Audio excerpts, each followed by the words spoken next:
I welcome back to Tarot Page Philippines. So, gawin natin ang weekly horoscope para sa may mga Sun, Moon, and Rising na Capricorn for March 10 hanggang 16, komisado. So, kung bago kayo, please click the subscribe button, bell notification, and like this video. Kung hindi mo alam yung Sun, Moon at Rising mo, ang dami mong namimiss. Alamin mo to by watching the video sa dulo ng ating current video. And readings, guys, are for guidance purposes. Use your free will wisely, okay? Ngayon, kung in-invite ko po kayo na maging member ng ating channel, pag kinlik nyo po yung join button sa baba at you became a member, magkakaroon kayong access sa ating mga exclusive extended readings. Medyo madugo na yung readings kasi dun eh. Mas malalim na talaga. And depende sa level, you can get additional perks.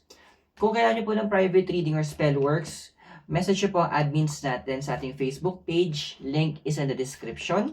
And for donations po na nagiging cat food, ayan, click na po yung join button sa baba. Ay, yung join, yung thanks button, yung may parang heart. Capricorn, how are you, my friend? So we have here the 5 of Wands and the card of Yang. Alam mo yung gigil na gigil ka na. Kasi meron ka mga gustong gawin, meron kang gustong mga ma-manifest na na alam mo dapat makuha mo na. Pero you are trying to stop muna yung sarili mo. Parang, self, kalma. Kasi alam mo na may timing to. Alam mo yung natutuwa akong na ganun yung ginagawa mo. Na nakikinig ka, yung pinapakaramdaman mo ano yung flow ng energy ng universe.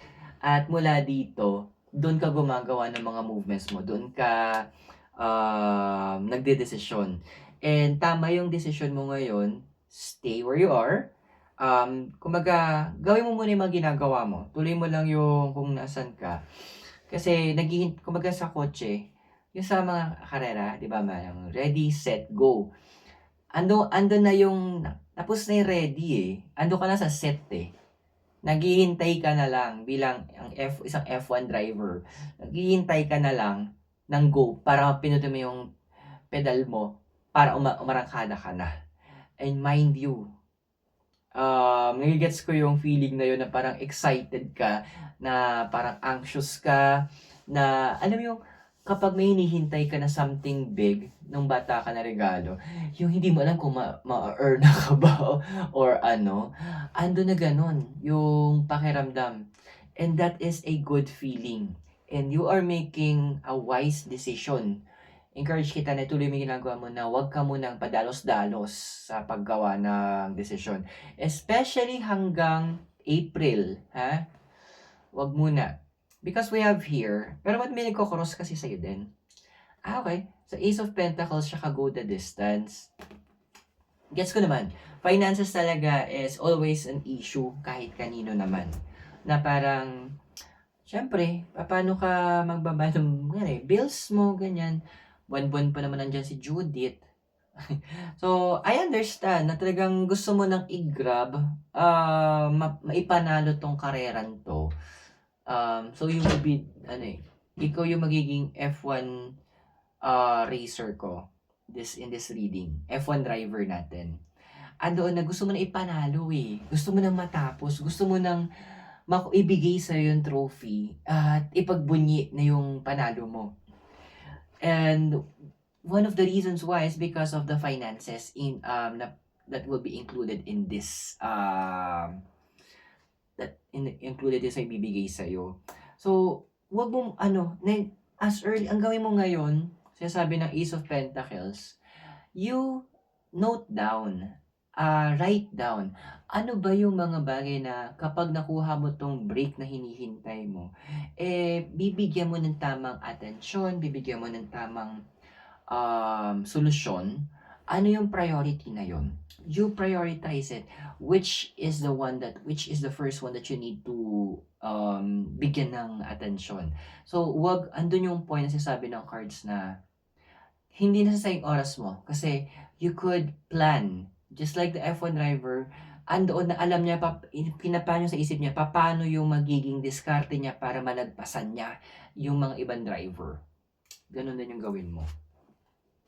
Now, your Um, Desire card is the Five of Pentacles and Here and Now.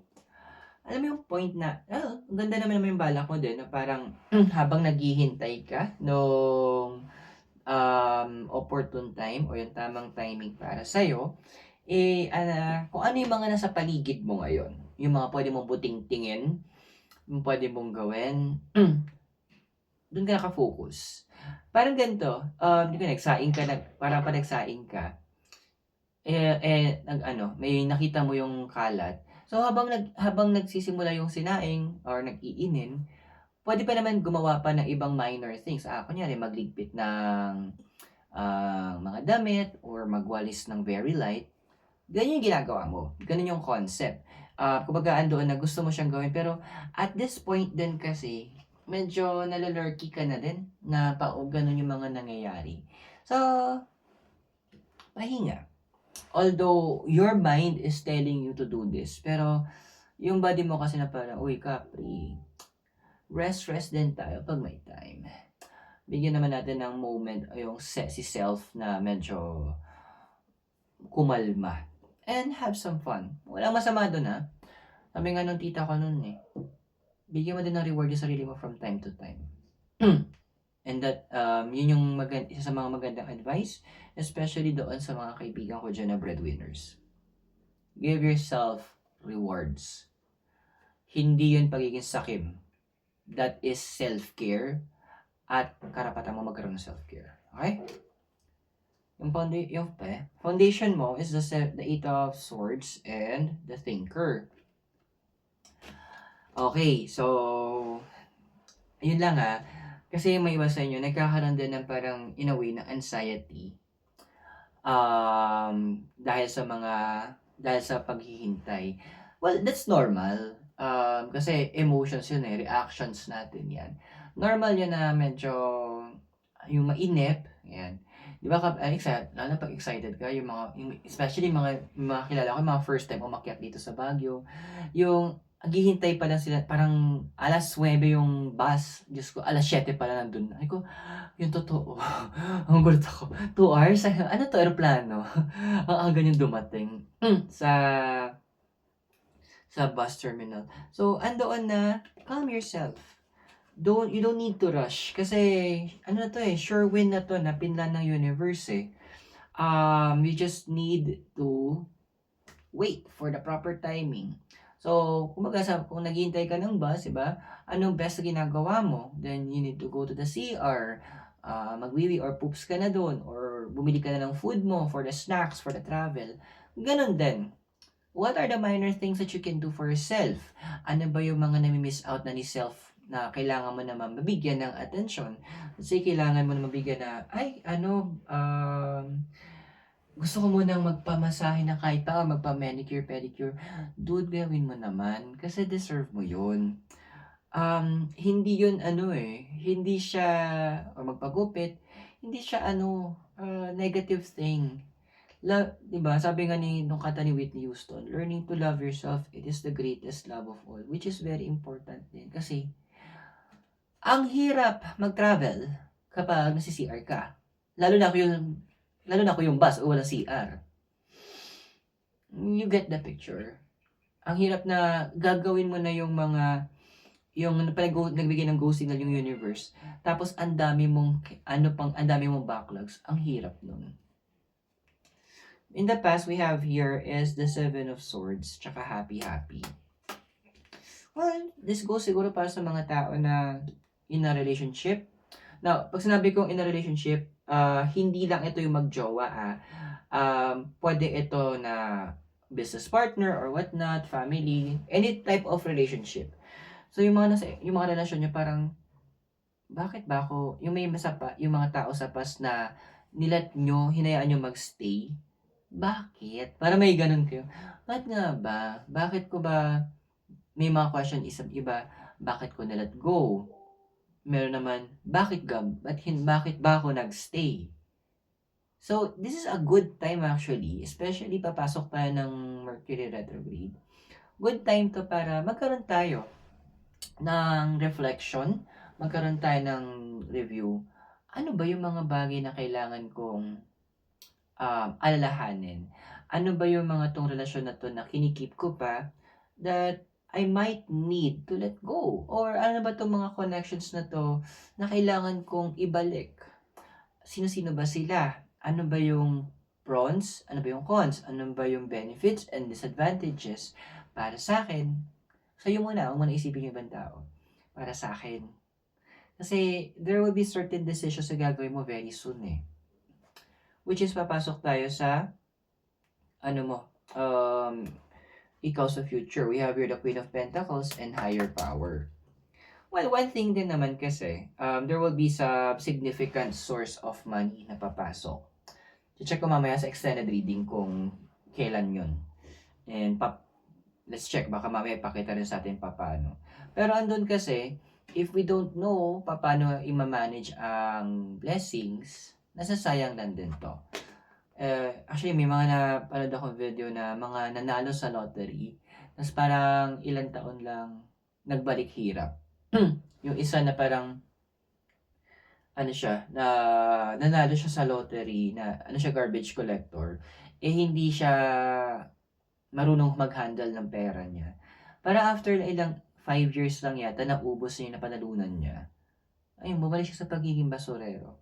Sayang. Kailangan pagyamanin din natin.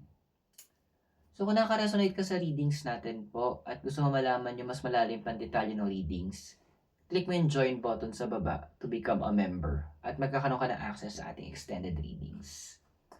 Tuloy natin muna for now.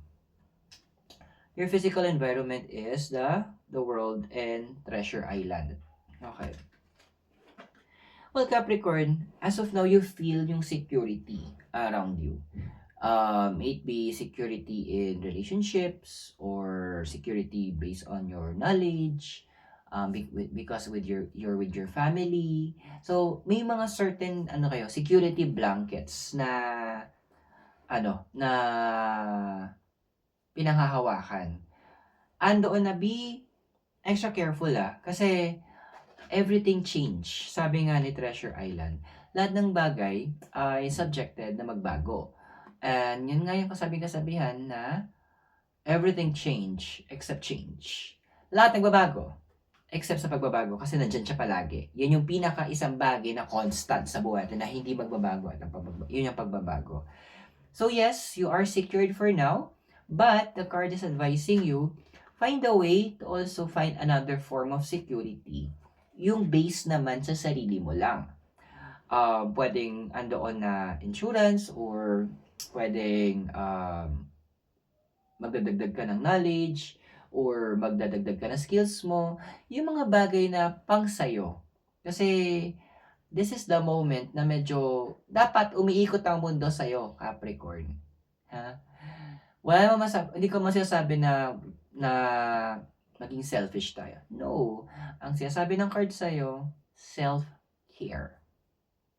Ang sinasabi ng card sa'yo, take care of yourself, kung ano yung ikaw mismo, yung mga bagay tungkol sa'yo. Kasi at the end of the day, kung hindi mo gagawin to, walang ibang gagawa nito.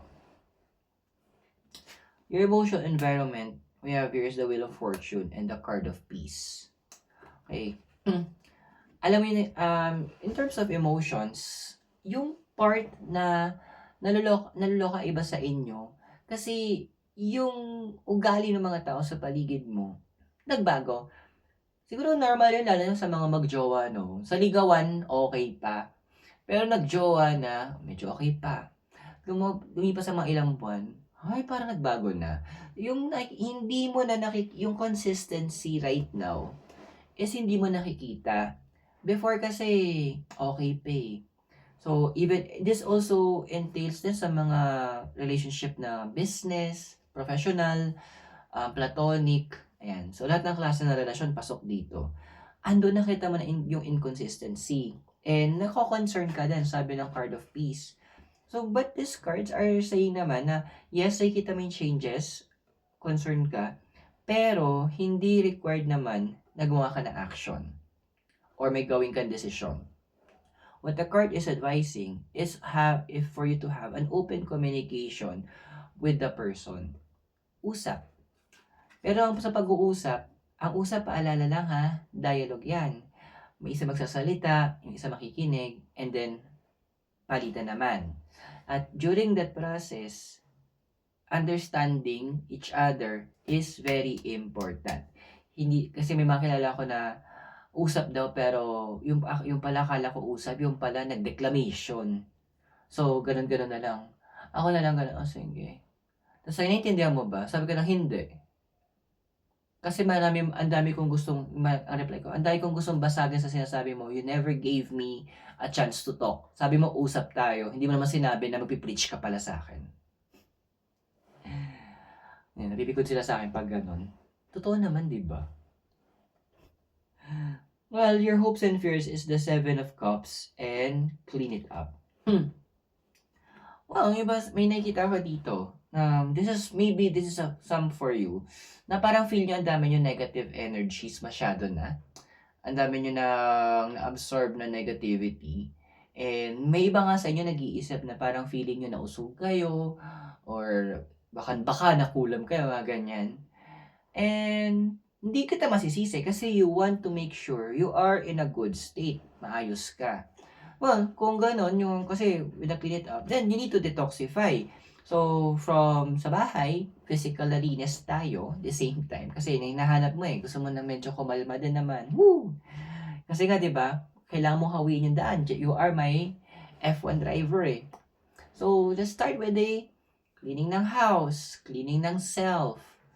Well, andoon din na mag-clean din tayo na maybe social media if we need to remove some people. Ayan, then let's clean up our relationships. Now, in terms of spirituality, well, pwede ka magpagawa ng banishing spell if you'd like to. So, that's your option. Yung mga ganong bagay. Or magpa-cut ka ng any curses in your nasa buhay mo. So, you need to also, once you clean things up sa buhay mo, hindi lang sa physical, isama mo din yung soul mo at yung spiritual mo. Because that's what you need refresh. Hawiin mo yung mga nasa daan mo. Because in the possible future mo, we have the King of Swords and the card of the Yin. Well, yun nga. Sabi nga nila is knowledge is power. Yan yung matatalino talaga ang pinaka-powerful. And in this case naman kasi, andoon na yung King of Swords, sinasabi niya dito na, bibigyan ka ng chance to, actually may magbibigay sa yung tao they might share with you information na makakatulong sa'yo. Pwedeng in a form of kwentuhan, sharing, or possible din in a form of books, videos, audiobooks, kung ano man to, podcast. Learn to absorb those things. Kasi yun yung magiging stepping stone mo to ensure that once you receive that big break, yung influx ng money, andoon na gagamitin mo ito, matutunan mo So, kailan nga ba yung pera? Well, I'll be checking it in the extended reading. Nakuha ko na yung cards. And to access extended readings, i-click nyo po yung join button sa baba. Remember, the readings are for God's purposes. Use your free will wisely. At if you're new, subscribe, like, and share. For private readings po, Spellworks, message po kayo sa admins natin sa ating Facebook page. Link is in the description below. At sa donation, you can use the thanks button yung heart na yung mga donation na nagiging cat food So, Capricorn, maraming salamat. God bless. Namaste. Hare Krishna and blessed be. And hope to see you on our extended reading. Wala dito sa kwarto ko po sa Dominican Hill in Baguio City. Have a great day. I'll see you soon.